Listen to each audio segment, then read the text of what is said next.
Welcome to the Functional Nurse Podcast, where we explore how nurses are transforming healthcare through functional medicine and nurse-led innovation.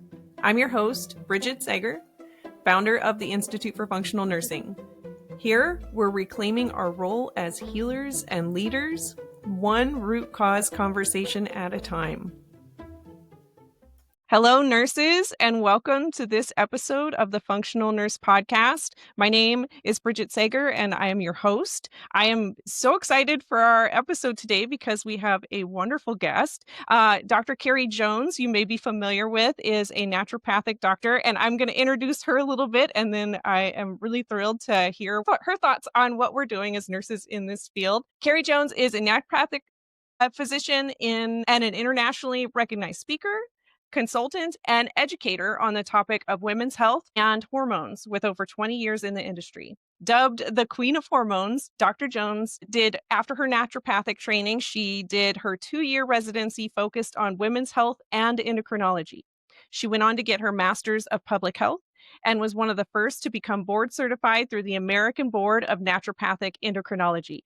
She was the first medical director for Precision Analytical, the Dutch test, and the first head of medical education at Rupa Health. She co-hosts the highly popular Root Cause Medicine podcast that has over 3 million downloads. She is the clinical expert for the Lifestyle Matrix Resource Center and was on Under Armour's Human Performance Council. Currently, she is the Chief Medical Officer at New Ethics Formulations and Head of Medical Education at Metabolic Mentor University. And you all are probably familiar with her as a hormone expert. I was at the PLMI conference earlier in October, and I was listening to Dr. Jones speak. And it's funny because you guys might have heard me say before I'm introverted, and she was talking about how all the extroverts are at the conference and everybody should talk. So I went up and said hello to her and told her what we do as nurses. We were talking about nurse coaching, and I find a little humor in the fact that it wasn't your topic of the day. You were talking about dinosaurs mostly. different topic, but we talked about neuroimmune health. You were talking about brain health topics. You're an expert in so much functional medicine topics that we could talk about more than just hormones today, but that is what I would love to hear from you. So thank you for being here. Oh my gosh. Well, thank you so much for, one, coming up to me at the conference. I love that you took the nudge, the suggestion, and two, for having me on the show. Yeah, I think, my students all the time, like the hormone thing is like such a big topic for so many people. And and I know all my students know like it is an underserved population. Just women hormone balancing is like in its own topic. When I worked in primary care, I just was heartbroken all the time at the lack of care and the lack of information that women have about their own health and bodies, and the lack of service that they get a lot of the times when they do seek care. So I loved in learning functional medicine. It's one of the reasons I came to it is, our potential to really support women in that way. And so it's a huge topic for so many of my students. And so I really appreciate that you're going to share with us. The where I wanted to start with this is, that like we were talking before we hit record that nurses often don't realize the role that they can play in functional medicine as educators and patient advocates, and that hormones are such a great example of that. And so I thought we could kind of have our talk today be about the idea of like the basics are often where we can start when we're helping people. And like you worked for Precision Analytical, and you're like expert in Dutch testing, right? That is, I will always tell my clients, let's put that on the back burner. That's a lot of money, and I would love to try to address some of the things that stand out to me that are much more foundational. And I try to empower my students to see that and their ability to really impact people's health journey in that way. So I thought today we could start with you sharing some about just initially, I think your ideas on tuning up foundations overall, like just like how often do you feel like starting with a Dutch test is the right way to go? Yeah, it's such a good question, especially because I used to work for them for so long, and people would ask me, "Oh, I bet you start everybody off with a Dutch test." And I'd always say, "I don't. I wouldn't. I love the test. It's a great test. And when it's time, it's time." But I have found that, our hormones, they're our canary in the coal mine. They're extremely dramatic. And when I say hormones, I mean, it could be your estrogens, your progesterone, your testosterone, your DHEA, your cortisol, like the thyroid. There's you have a lot of hormones, tons of hormones, and they are the end of the system. They're the last thing out from the brain all the way down through the bloodstream into the mitochondria of whatever cell it is, and then out pops a hormone, and that's to go do its job. But they're reactive. And so if somebody comes to you and says, I have really bad PMS, or I'm having trouble getting pregnant, or I took a test, I think I have PCOS, or I'm headed into menopause and this sucks. I'm having all these symptoms. Can we test my hormones? I do love the idea of testing your hormones, but knowing hormones are so reactive, this is why. And I think nurse coaches are the perfect group to be set up for this. You already have such a strong medical background. You already have that great patient interaction. You establish that rapport really easily and often have more time to do so. So you can go into those questions of, hey, what's been going on lately? Hey, but before we get to your hormones, very important. I hear you. I feel you. We're absolutely going to touch on those. But like, tell me how you've been doing lately. How's your stress been? How's your energy been? Have you been sleeping? Like, tell me all about your digestion. Tell me, you're going to run through all the systems because inevitably most of the time, you find it's kind of chaos. I mean, you kind of find people aren't sleeping that well. They maybe lay in bed for 8 hours, but when you ask them how often are you actually falling asleep, they're like, oh, I don't know, 3 or 4, but then I wake up and then I go back to sleep. Or how's your stress? Oh, it's fine. Well, if you had to rank it, what would it be? Well, oh my gosh, lately it's been like an 8 or 10, but it's always that way. So I always just push through. They give you these keys constantly. Well, what is your GI health like? Well, a lot of constipation, a lot of gas and bloating. And so as they're unraveling this story, you're asking them about habits. Tell me about your hydration habits, your dietary habits, your movement habits, smoking or drugs. What do you do for a living? What are your hobbies? This gives you immediate feedback, just as you said, of like hormones are really important. I'm starting to see a picture as to maybe why they've gone off the rails. They're being extra dramatic in your body. And let me back up and start with these foundations. I mean, you and I were joking before we hit record that my husband of 10 years, who is not in the medical field at all, but he is a very intelligent man, however, never treat your family, we've all decided, announced to me yesterday he was on LinkedIn and some guy he is LinkedIn friends with takes cold plunges, does 2-minute cold plunges because he wants to build his resilience, support his HPA axis, prove to himself he can do hard things, and it invigorates him. And my husband was like, this is great. So I took a 2-minute cold shower today because I want to build my resilience. I want to, support my stress axis. I want to do hard things. And all I could do as his wife is just stare at him dumbfounded because I thought, I take a cold shower almost every morning. I mean, it's like we talk about it. Well, and what the audience doesn't know that you were standing on a stage in front of hundreds of people last week talking about taking a cold shower in the morning Yes, for yes, mitochondrial health. yes. But we're going to get these clients in who have no idea, or maybe they've been told 6 times and you're the 7th time to tell them as the nurse coach, and that's what tips them over the edge because they've made the appointment, they paid, you've explained it to them, and they're like, oh, you know what? I'm going to, in a stepwise fashion, work on these foundational things. And as we all know, there's no magic supplement out there. If there was a magic supplement, none of us would hold back. We would put it in the water supply and give it to everybody. So by doing the foundational things, we often find our clients say, my symptoms got better. Like, oh my gosh, my period was so good this week. Or, hey, look, I got a positive pregnancy test. Or my blood sugars are so much better. Or my hair growth is coming back. These little things. And you didn't even have to do the test in the first place. Now, again, I love testing. Don't get me wrong. But as I look around the airport, as I look around some of these big box stores, apparently, as I look at my husband, I'm like, the foundational things need to be really addressed. And nurses are the prime group to do that 100%. Yes, and I think too, we're starting to talk about stress, which is I had like this umbrella picture of what we talk about, and that's what the first one, right? And then before we hit record, we were talking about that now you're working with Lifestyle Matrix Resource Center as their stress guru, Yes. right? And Yes. that we need to have a whole nother visit about what they offer because nurse coaches need I like stress, just that. Like, how often do you do an intake on somebody and they're there for their, like you said, there's so many kinds of hormones, but they know what Yeah. kind they're talking about, right? And they Yeah. want to come see you for hormones, and you see that they sleep a few hours a night and they have a really high stress life. And so I was thinking of specific questions to ask you that my students might be interested in. And under the umbrella of stress, what have you seen in all the like thousands, I'm guessing, Dutch tests you've looked and you're testing cortisol at the same time when you do go straight forward and you're not addressing stress? Like, what are your takeaways from that?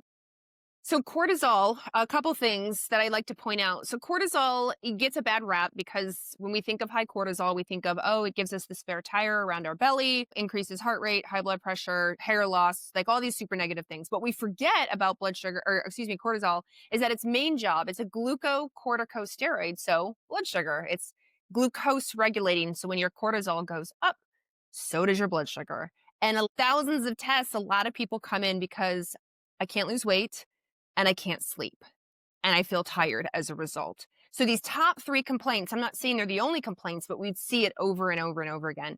And oftentimes they would have this really elevated stress response for whatever reason in their body. And it was affecting glucose, which is then affecting insulin and insulin sensitivity. It's affecting lipids like triglycerides. But they're coming to you as they're going, nothing's working. I can't lose weight. And because of the blood sugar dysregulation, it can also affect their sleep.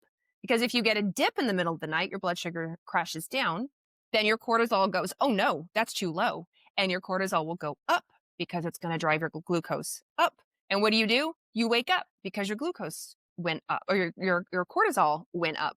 And as a result, it becomes this cyclical pattern where people think, I just need this supplement. Like, what supplement will help me lose weight? Like, what's the magic diet that will help me lose weight? Not wanting to address the sheer amount of stress that they have going on in their life, the nervous system dysregulation they're going on in their life. Now, on the flip side, not only does cortisol affect your glucose, but it affects your reproductive hormones. Because if you think about it, we are built for reproduction, whether we want to or not is beside the point. But our ovaries and our brain, and every month, if you're still cycling, if you're listening to this and still cycling, your brain does a quick scan of the system and decides, is this going to be a month that you could reproduce? So let's go ahead and do the cycle, ovulate, prepare for implantation or not. And then next cycle, if you choose not to implant or it doesn't happen. What we forget is that when our stress barometer is through the roof, when our cortisol is high, when our nervous system is out of whack, then our brain goes, no, not this month. And it will negatively impact the pulses down to the ovaries that would allow you to ovulate or make hormones correctly, release the egg, prepare for implantation, etc. So I have had in a lot of cases, now when we say stress, I can mean any stress. I can mean mental, emotional, but I can also mean physical. Maybe you've got a chronic infection. You've got a flare in your autoimmune. It could be environmental. You're in the poor air quality. You're somewhere in the United States when it's fire season. You could have chemicals. Your neighbor uses, you live next to a farm and your neighbor's constantly spraying pesticides and herbicides and fungicides, and you're unfortunately breathing it in. I mean, you can have stress from a lot of different ways in the body. And it can also be from dehydration. It could also be from lack of nutrients. It could also be from glucose dysregulation. We forget that stress is not only mental, emotional, but it's sort of very all encompassing. And so when you get that, the brain goes, not this month. I'm going to throw off ovulation and cause hormones to be problematic. And that also includes like how your thyroid works, how you can make thyroid hormone in the first place. And so now we come in and say, again, I'm tired, I can't sleep, I'm gaining weight, my periods suck, or my menopause is hard. What's the supplement? Like what's the one thing that I can go on? But this is why nurse coaches are so primed for this, because you have the experience and the time to step back and go, I hear you, but let me get this story, because here's what I'm hearing in your story and maybe where we should focus first. Stress and nervous system dysregulation is a big one in our society. And because I would imagine a lot of patients who are coming to see you or clients are probably female. And a lot of females have that, we're generally survivors. And so we will tell you our stress is not that big of a deal or that high. But when they tell us the story, we're trying to keep a very straight professional face. But in our head, we're going, oh my gosh, oh my Mhm. gosh, like, oh my gosh. So they could even downplay their stress. It's fine, everything's fine. But meanwhile, the house is burning down around them and it will show up in their glucose. It will show up in their insulin. It will show up in their hormones. And so by understanding how the web all works and is connected, it makes it really nice to be able to take a step back, take a breath, and go, we've got some foundational stuff to work on here. Let's start there. You explain that so well. I feel like so many people think hormones are so complicated, like sex hormone balancing, and then you talk, and I'm like, "Oh, that sounds so simple." It's just getting people to do it, right? Right. Which is the Right. coaching part, right? Yes, And you brought absolutely. up insulin resistance, and I don't know how many times a client has, like, pushed for a Dutch test with me, and I'm like, "Okay, we'll do it," like, if it'll show you, if you wanna see it, we should absolutely do it. Because I teach my students, if them seeing it will get them there, then that is what we do, right? Like, and so I don't know how many times they think that we're gonna be talking about sex hormones a whole bunch when we get the results, and we're really talking about blood sugar, right? What's going on in the middle of the night? Are you waking up at 3 AM, So if you could share some more of your insights on insulin resistance and how it plays into all this, I would love that. Yes. When this is, I actually just got this recently from Dr. Casey Means. Dr. Casey Means is the chief medical officer and co founder of Levels. Levels is one of the continuous glucose monitor companies. And Casey was talking about cellular metabolism. So, cellular metabolism is actually how we take our food or our supplements and turn it into energy. So, how we break down those nutrients and we go through like the Krebs cycle, and then we go into the electron transport chain and we make ATP. Well, the Krebs cycle and the electron transport chain, where we make ATP or energy, happens in the mitochondria.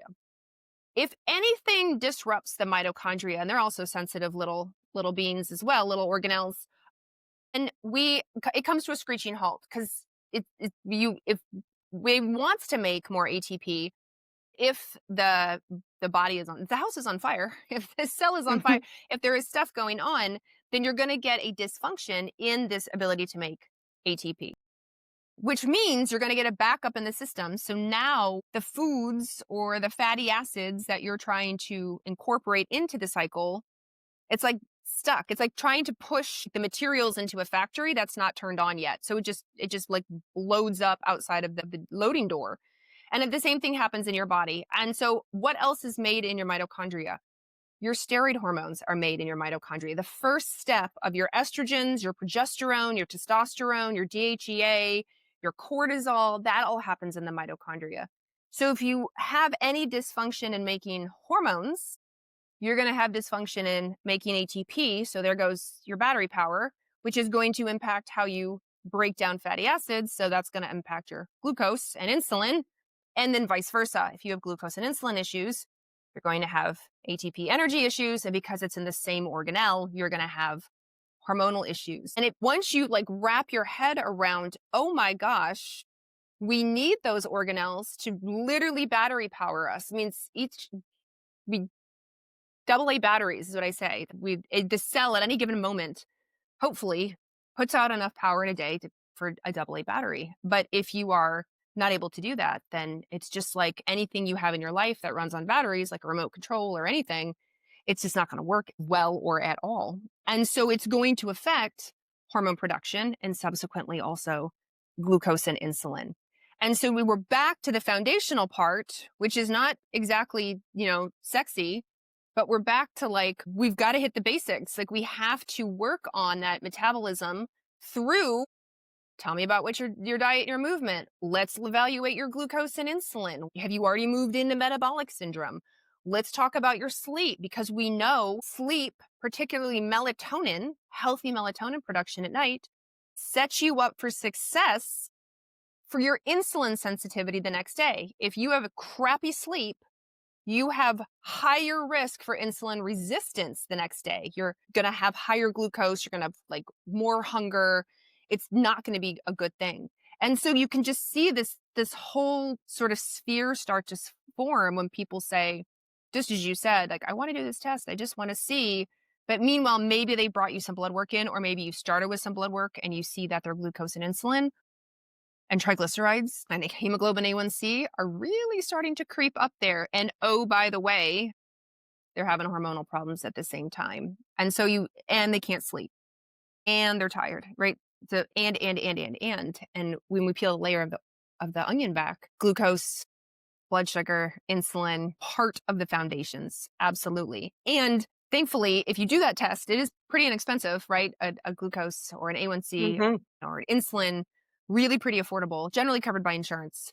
And then you can coach them through that. Like, ooh, your fasting glucose here is 103. Oh, your fast insulin, you're up in the double digits. Like, we have to talk about this because it's going to impact all of the outcomes that you're looking for. Well, in allopathic Western healthcare, the association between diabetes and energy is just missing. Like, we're not even acknowledging that, right? And it's like one of the chief complaints of people coming to be cared for is fatigue. And I think about back when I worked on a cardiac unit in the hospital and some ICU for several years where I'm watching on the monitor people's hearts overnight, right? And now I think about, the I think my students already do this, like the mitochondria, the amount per cell varies based on different parts of the body. And the heart has a much higher demand, way more mitochondria. And I think now about how many of those people were diabetic and pre-diabetic and how many of them were they lacking. One of my favorite things to say about functional medicine is it's we're acknowledging biochemistry and we're Yes. acknowledging the demands of the cell and the demands of the biochemistry and the demands of mitochondria in a way that a lot of healthcare isn't. And then I think back to all those patients with those hearts that couldn't do the job they needed to do because they were lacking essential nutrients or they were exposed to something toxic that was impairing a really basic pathway. And it's so interesting when you learn functional medicine and acknowledge it's just the basics. It really is. There's a lot of hate. It's funny you mentioned the heart. There's a lot of hate on the liver and the concept of detoxification in conventional medicine. I see it a lot on social media where conventional practitioners will say, don't listen to those functional people because they'll tell you that you need to do a detox or you need to take this supplement for your liver, your kidneys, but you were born with your liver's fine. It's a filter. It's doing what it's supposed to do. You don't need to add anything else into it.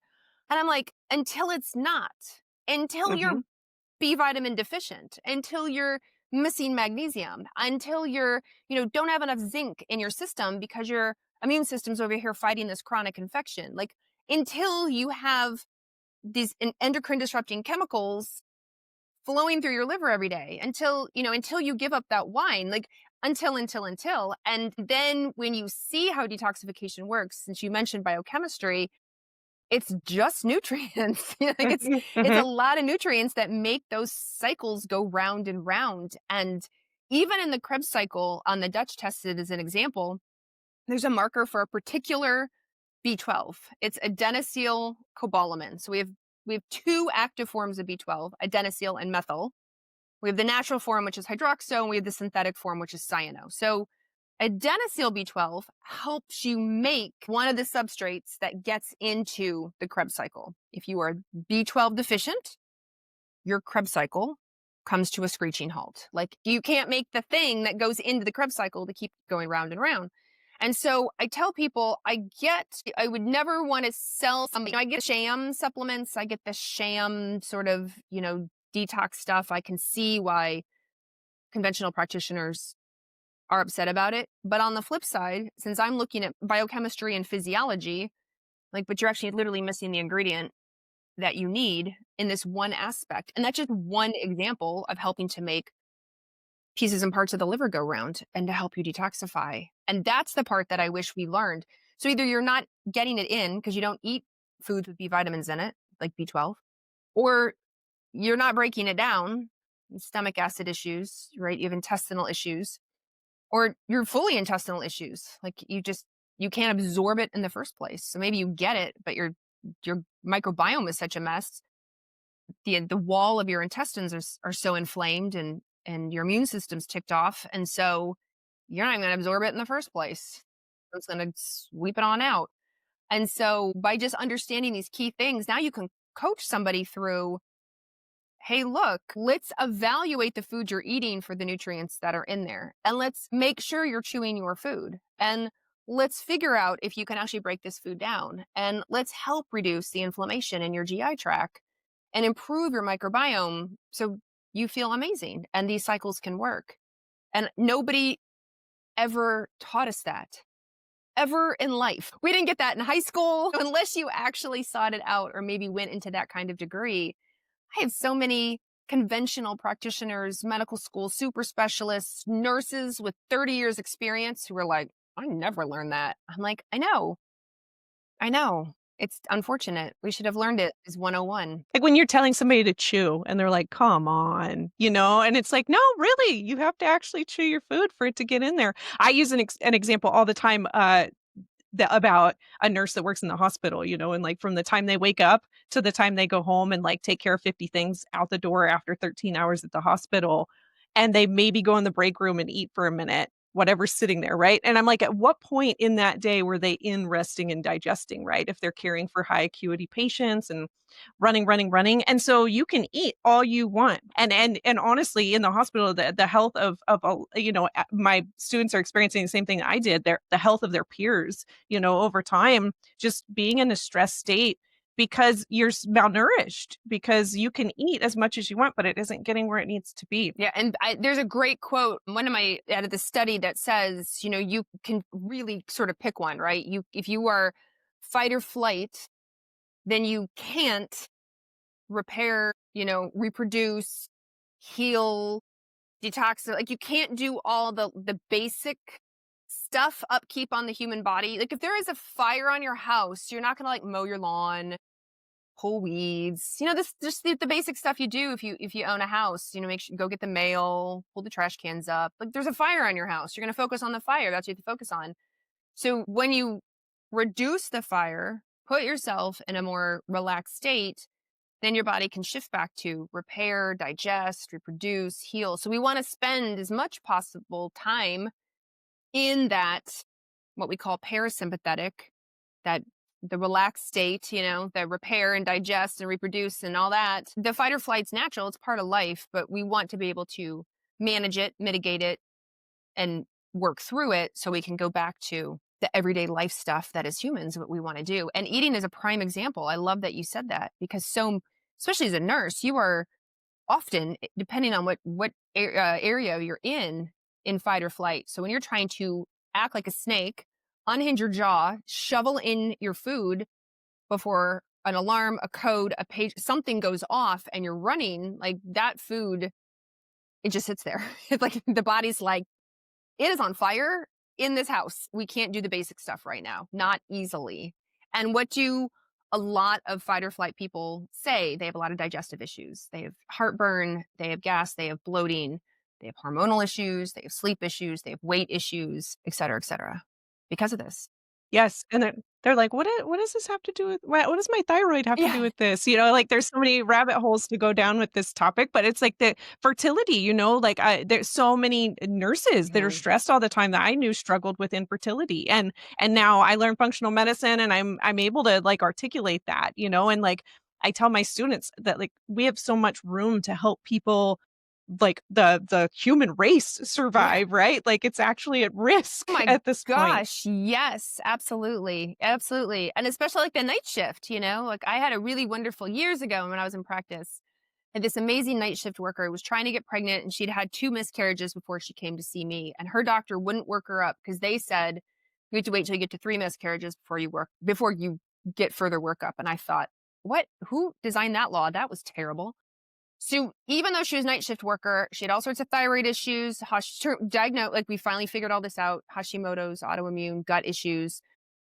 And she stayed as a night shift worker. I said, look, we're just going to, God bless our night shift nurses. We need you, but it is definitely causing some problems on your body and we will do the best we can, work with diet, work with gut, and by doing those things, her hormones improved, her ovulation improved, and she got pregnant. Not once, not twice, but 3 more times. And now a quick word about our sponsor, the Institute for Functional Nursing. IFN is the leading education and community platform for nurses bringing functional medicine into their practice. IFN offers everything from short, on-demand contact hour courses to the full functional nursing program, designed specifically for nurses and nurse practitioners ready to practice root cause, whole person care. If you're looking for connection and real-time learning, The Functional Nursing membership includes 4 live meetings every month where we cover case studies and have open discussions and connection. Come be a part of a movement that's redefining what it means to be a nurse. Visit fxnursing.com to learn more and join us. And now back to today's episodes. So with each time she wanted to get pregnant, she knew what to do. She knew how to go back to take care of herself, to work on that, and get to those basics, because she knew that would help her hormones, and went on to have 3 kids, 3 healthy kids, bang, bang, bang. And I love stories like that to show, because sometimes it can be overwhelming. It can be hard when somebody's like, well, I know, but I work night shift, or, oh, but I have a lot of stress. I'm like, oh gosh, there's so much you can do. Please don't feel like you're in a dead end or at your wit's end. There's so much. You're just not being told. I mean, you are on this podcast, but you are in your coaching program for sure. But if somebody may be more conventional, if anyone listening has been told like, well, there's not much else we can do, or, it's like this pill or nothing. Hopefully you've now eyes open, realize there's so much you can do. Well, and how much does in vitro cost? And then for people to work with us, and like just tune up basics is so foundational. But the benefit beyond that is that now this gal that worked with you has that knowledge to apply to 3 new people that came into the world. And, I love seeing that when like my clients then take better care of their children, or my students tell stories of how what they've done has like really improved like brain health conditions for children that they're caring for. And it's so wonderful. I agree. Okay, so we're on gut now, I think. Like we're talking about food.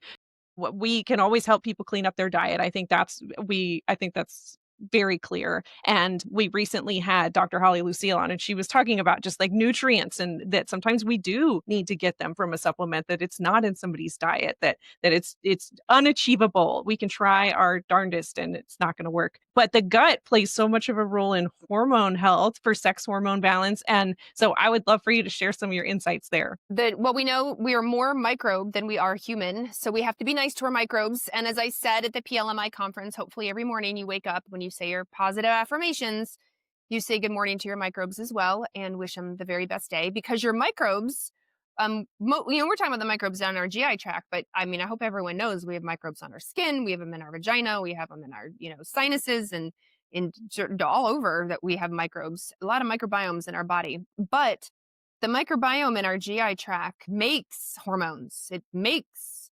neurotransmitters. It helps us digest and get nutrients out. And it also helps us process hormones like estrogen. And so if somebody is struggling with a lot of estrogenic type symptoms, bad PMS, heavy periods, fibroids, endometriosis, cramps, sore tender breasts, and they also have a lot of gut issues, I'm thinking, oof, we got to work on that gut, because what can happen is that your estrogen goes through detoxification, and in part of your estrogens end up in your GI tract.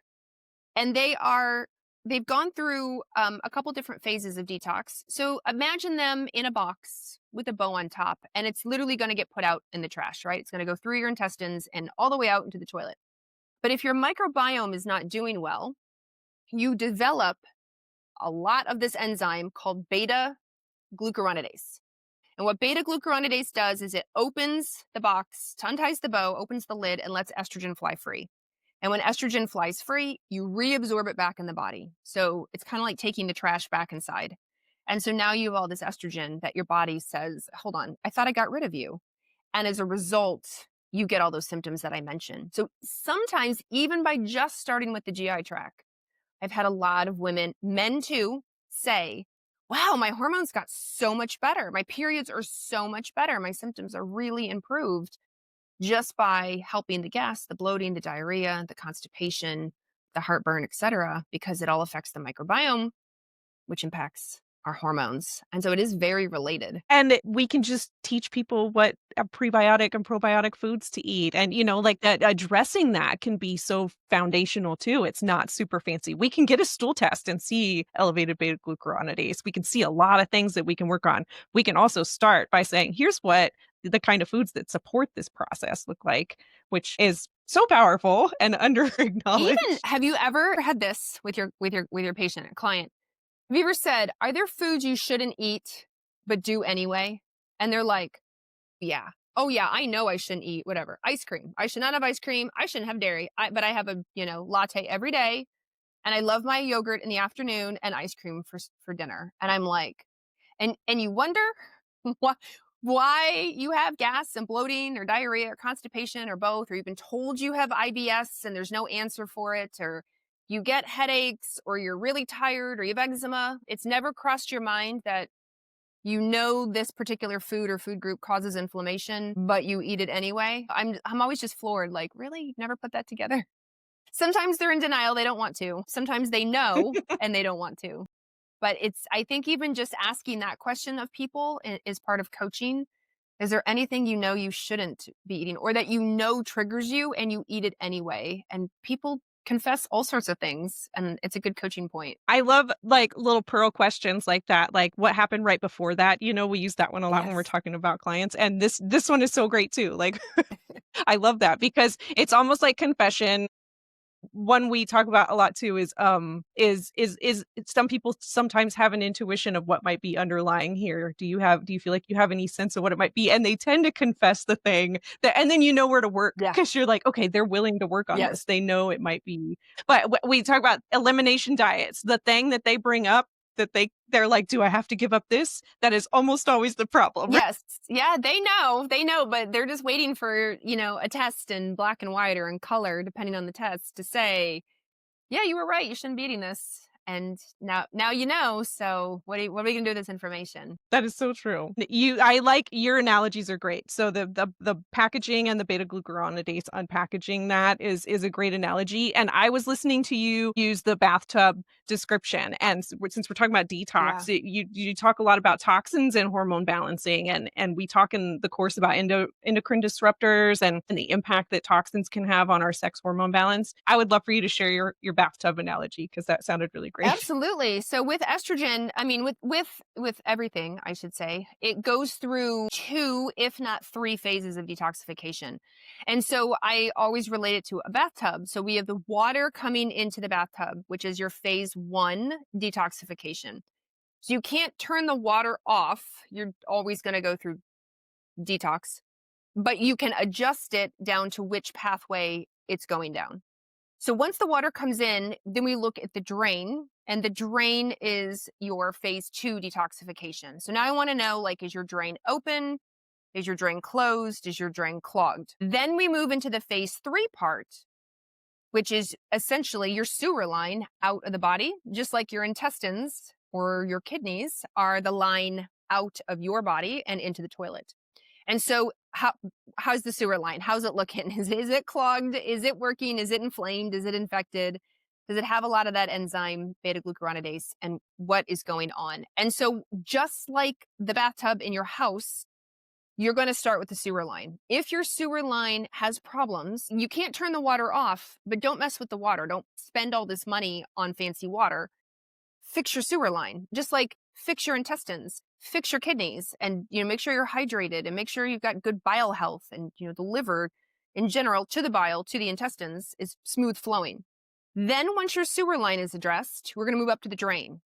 Still, I can't turn the water off, but again, don't spend a lot of money adjusting the water when you've got a big old hairball in that drain. Like, let's pop the drain so the water can run free. And then we work on the phase one, which is the water where we can then direct you down a better pathway. Because in detoxification, some of our pathways are healthier than other pathways. Unfortunately, some of our pathways, if they continue, can lead to DNA damage, which we don't want. So we want to make sure we're on the right pathway. And then we want to make sure we're neutral and water soluble. And then we want to make sure we move into the sewer line because we're now water soluble and can be excreted by the body. And so I teach people water to drain to sewer line. So 1, 2, 3, but you treat it in reverse. Always start with your clients with the sewer line. Always start with phase 3, then move to phase 2, then move to phase 1. And by phases, sometimes you'll see this you'll see this on the Dutch test. If you do run a Dutch test, Dutch does look at phase 1 and phase 2. Some of you are getting into genetics and genetic testing.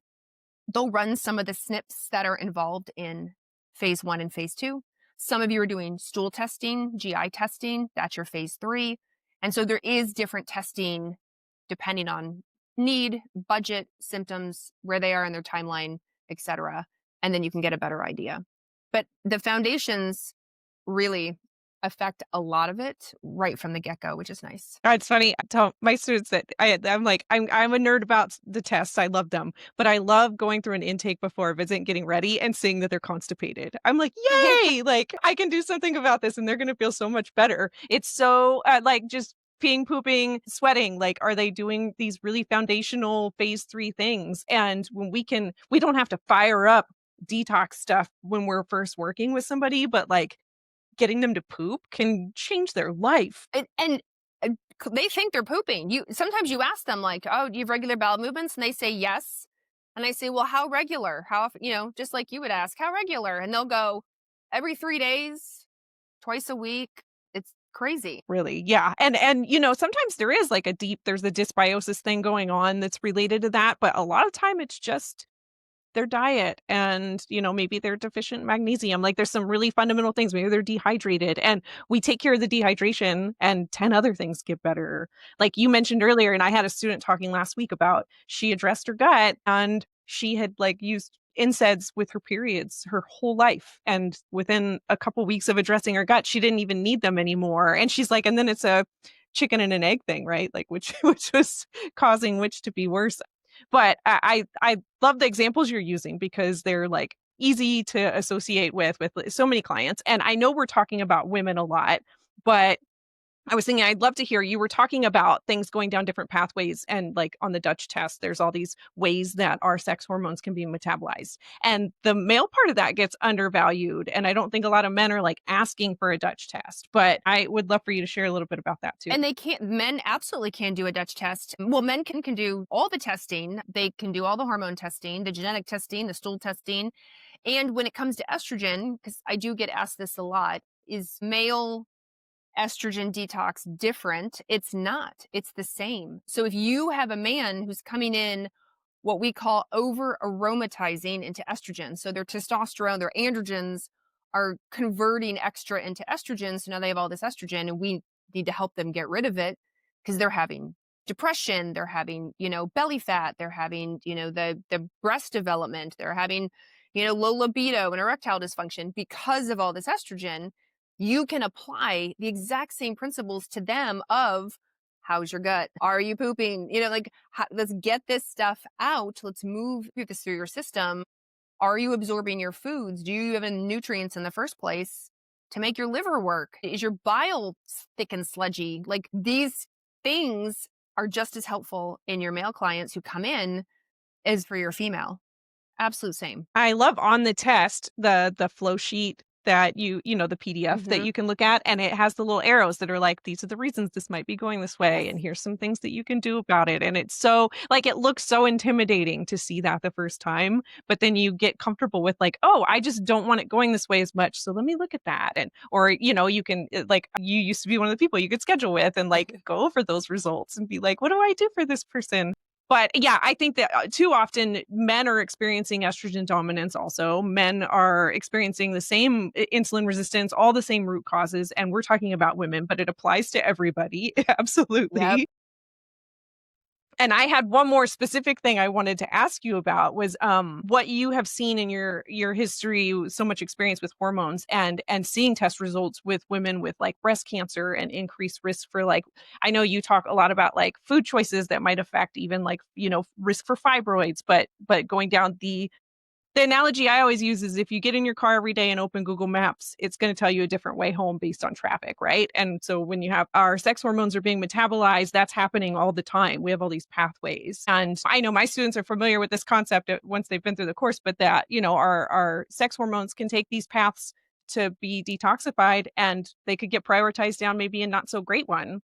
And so for those folks that haven't learned that yet, I just wanted to kind of like cue that up. Like you are looking at a test that can show you hormones being metabolized down a pathway that may increase their risk for certain conditions, including cancer Right. and related hormones. So I would you share some Yeah. on Oh, that yeah. topic So if too, please? let's say you're looking at a Dutch test, or even you're just reading literature research on breast cancer. And so you will see on the pathways to choose from when you're looking at that phase one. So back to the bathtub analogy, it's the water step.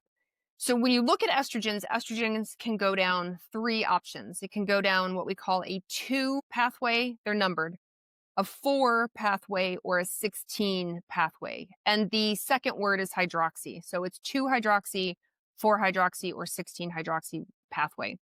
The 2 pathway is the least risky. It's color coded green on the Dutch test because green means good. And then we have the 4 hydroxy, which is color coded red. And that, if it continues, if your body doesn't intervene at all, then it will continue down a pathway that's called a quinone pathway with a Q, and can risk you for DNA damage, which we don't want. And then we have the 16 pathway, and the 16 pathway is pretty estrogenic. And so it can cause things to grow or get thick, like heavier periods, fibroids, polyps, things like that. And so we can't, remember, nothing can be zero. We can't turn it off, but we can advocate through diet or supplements to go down the 2 pathway. So a couple of things that are helpful. 1, avoiding endocrine disrupting chemicals as much as you can. 2, minimizing alcohol as much as you can. 3, foods like your cruciferous vegetables, broccoli, kale, cauliflower, Brussels sprouts, and then your microgreens. So particularly your broccoli sprouts can also be helpful in that area and into your phase 2. So now we move into the drain section. If you got a big old hairball in your drain, we want to open up your drain and unclog it. And that part is called methylation. And you'll see it on a testing, it'll be called a methoxy. I don't know who names these things. I would have named them more fun things, but it's a methoxy. And so with the methoxy, again, the broccoli sprouts, when you chew up or chop up broccoli sprouts, there's the ingredient glucoraphanin, and then it meets the enzyme named myrosinase, and they magically turn into sulforaphane. So you may have heard of a supplement or product called sulforaphane, and that's the active ingredient in the microgreen broccoli sprouts when you eat broccoli sprouts. What that does is that helps to activate over 200 phase 2. And so basically activating over 200 different types of drains in your bathtub. And so that will help you clear out and drain out everything that's gone through phase 1. Even if you're going down a naughty pathway in phase 1, if you can unclog the drain and your drain is good enough, then it doesn't matter what pathway it's going down. It will go down the drain and end up in your sewer system. And so by adding in cruciferous vegetables, microgreens like broccoli sprouts, or even some of the supplements like sulforaphane, as I said, can just help that whole system work better. Now, some other additional bonus supplements, glutathione and N-acetylcysteine, also help deter you off that Q pathway, the quinone pathway. So if you're using glutathione as part of your treatment, or your suggestions, then that can be helpful. Magnesium is another one. Magnesium is the actual required cofactor in your phase 2. The methoxy part needs magnesium. It can use zinc as a backup. So making sure you're eating magnesium foods or getting magnesium in. Same for zinc foods or getting zinc in. So those are just a few ways to help really get that pathway to go down a, hopefully, cross fingers, happier, healthier outcome, as opposed to the ones that cause DNA damage. I always listen when somebody's talking, like, are my students, okay, they know what all those are. Yeah, absolutely. Yeah. Like that totally is making sense to them. And I really appreciate all of this that you've shared. I liked too the thing you said earlier about the starting with 1, 2, that you teach 1, 2, 3, but you then 3, 2, 1 is really the way you approach it. And the way you explain it with the bathtub is like so clear. And I think everything that we've talked about is like, so the modern lifestyle, right? Like we're addressing modern lifestyle. And our one component that isn't associated with that is our genetics, which tends to get blamed for most of the problems. But in reality, it's us, activating our genes. And you were talking in a podcast recently that I heard about the ideas of like, there's all these, I tell my students, we're there to unravel the myths of healthcare. People are hearing on the radio every day and the news, social media, this is bad for you. This is good for you. Drink more coffee, have less coffee. And you were talking recently about like, you'll help somebody and they'll say, oh, I noticed when I have less of this, my breast tissue's less dense. And that like, there really is an association, and we have genetics to consider for every right coffee metabolism for their, and so I think that is a big one that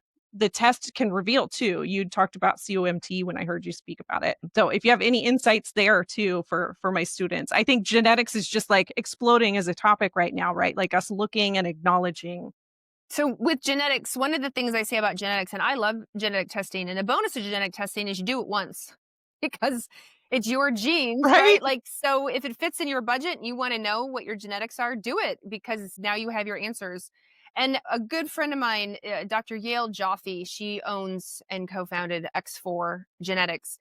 And she always talks about genetics as a roadmap because, just as you said, you can come in contact with or make choices that activate, turn on, push on genes, just like you can make choices, come in contact with things that sort of suppress your genes' genetic expression. And that's why I love knowing genetics to know what I'm up against for the future and then what I need to lean into. What do I need to know about my genes? For example, my estrogen genes are not great, which is super fitting that I'm in hormones because I am not the best at detoxifying estrogen or my estrogen receptors or, a lot of things around my estrogen. So I take a lot of extra care in my life regarding avoiding as much as possible endocrine disrupting chemicals in my house or in my life. And I don't drink a lot of alcohol.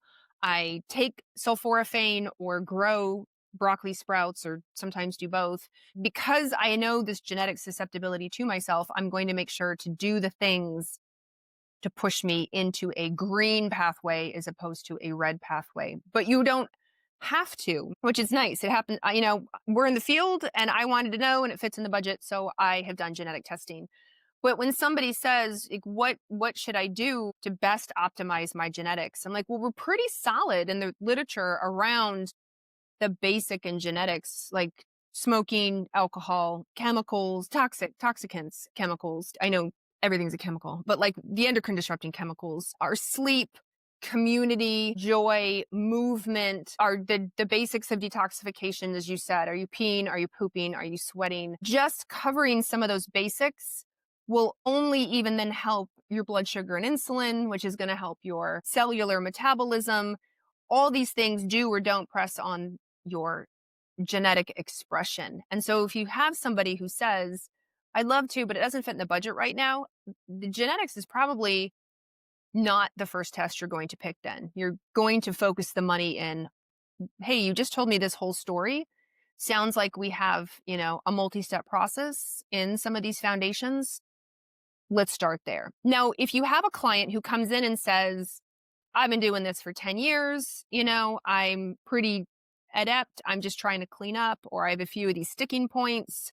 Never done a genetic test. I'm really curious. For sure. Like, absolutely. Yeah. Let's do a genetic and see where you're at.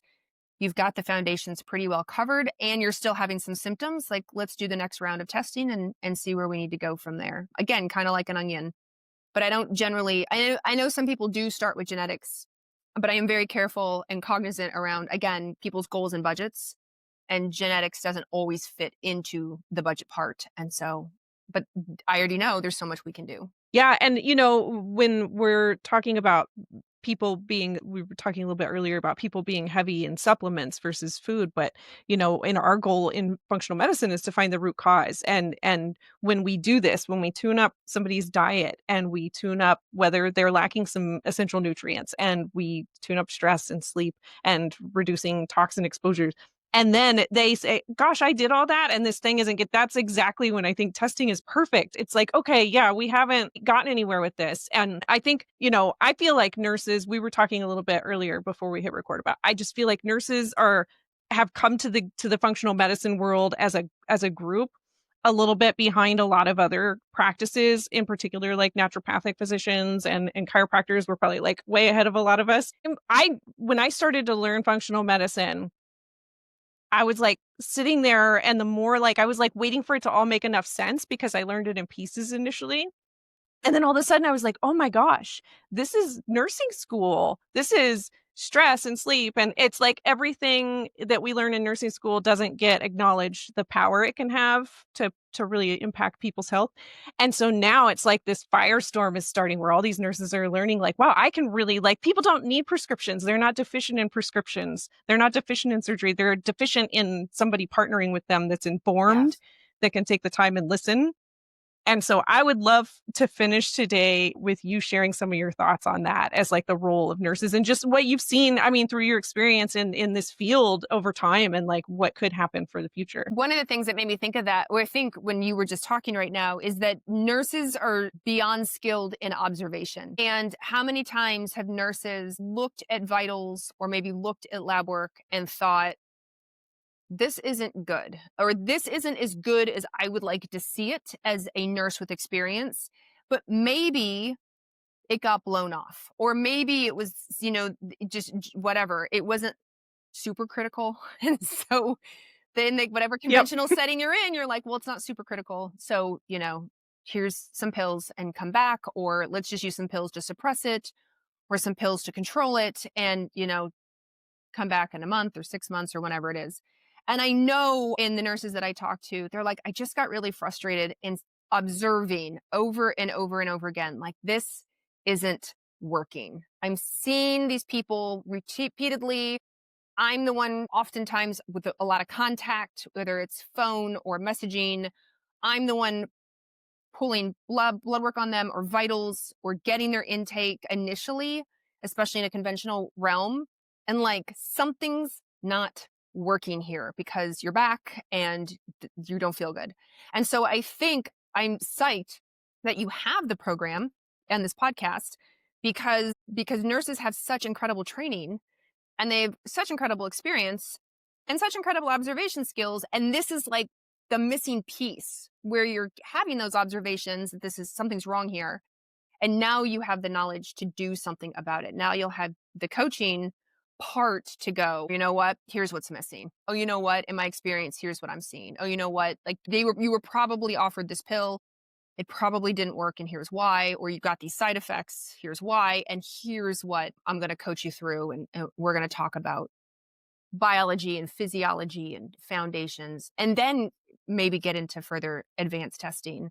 And I think that's wonderful because you say behind, like, maybe behind some of the more functional practitioners, but I came into my like naturopathic licenses or chiropractic or like, we already are in the functional field, whereas nurses are at least in the medical field and have that foundation. I mean, my nurses that I worked with in my clinic, I turn to them for a lot of the conventional things where I'm like, I didn't learn this in naturopathic school. Like, at what point is this bad? Like, Right, right. at what point is this like, do I need to do something? Because this may seem out of my scope. And I think by having that knowledge, but then able to layer on the functional coaching on top of it, it's, amazing. It's going to change the world. Oh yeah, my PCP is the best of both worlds because I have an RN who became a naturopathic Oh, I physician, love so that. I'm in great shape there. You made me think of because when you go to PLMI conferences and you see Dr. Bland and how excited he is about everything, you have to see that, right? It's adorable.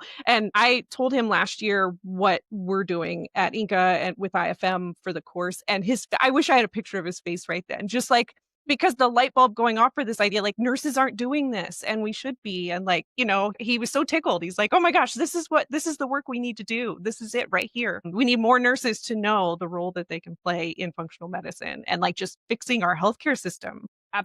Absolutely. I mean, we need the conventional side. I'm not, I hope nobody thinks I'm poo-pooing that at all. We absolutely need it. But absolutely, it needs to be a blend because we have all witnessed where our healthcare system is going, and chronic disease and autoimmune and, cancer rates, and what's currently happening isn't working for the chronic, the acute, the inflamed, the metabolically dysfunction, the hormonally dysfunction. And that's where we can step in and really make a difference. There's nothing better than Western medicine for somebody having a heart attack or, there's so many examples of where it's the best plan. Yeah, you're right. Chronic in particular, it's like we can do Yeah. better. Yeah. Thank you so much for being on today. This was like such a treat. And I know all my students are going to really love this and everybody else that listens. I get more and more students all the time that tell me, oh my gosh, I hear how you guys talk about this on the podcast and now I have to learn it, like, because it's just wonderful. And it's inspiring. You know, a lot of nurses are burned out and them getting to learn that there's a new way for us to approach healthcare is so exciting too. Yeah, huge. Yeah. So I'm going to share all of your ways to get connected with you in the show notes, and it'll be on my website and links to your website. I definitely want to have you back to talk about the group components that you guys offer through the Lifestyle Matrix Resource Center, because I already was like queued up for that we were talking about earlier. Yeah. And I know a lot of my students will be so excited for it. So that is a whole nother episode to talk about that. And I really thank you so much for being here today. Oh my gosh. Well, thank you so much for having me on. Yeah, it was a pleasure. And all of you guys, until next time, be well. Thank you for tuning in to the Functional Nurse Podcast. If today's episode resonated with you, be sure to subscribe and leave a review. It helps other nurses find this movement. To learn more about our programs and join the community at IFN, visit fxnursing.com. Together, we're not just rethinking healthcare, we are rebuilding it from the inside out.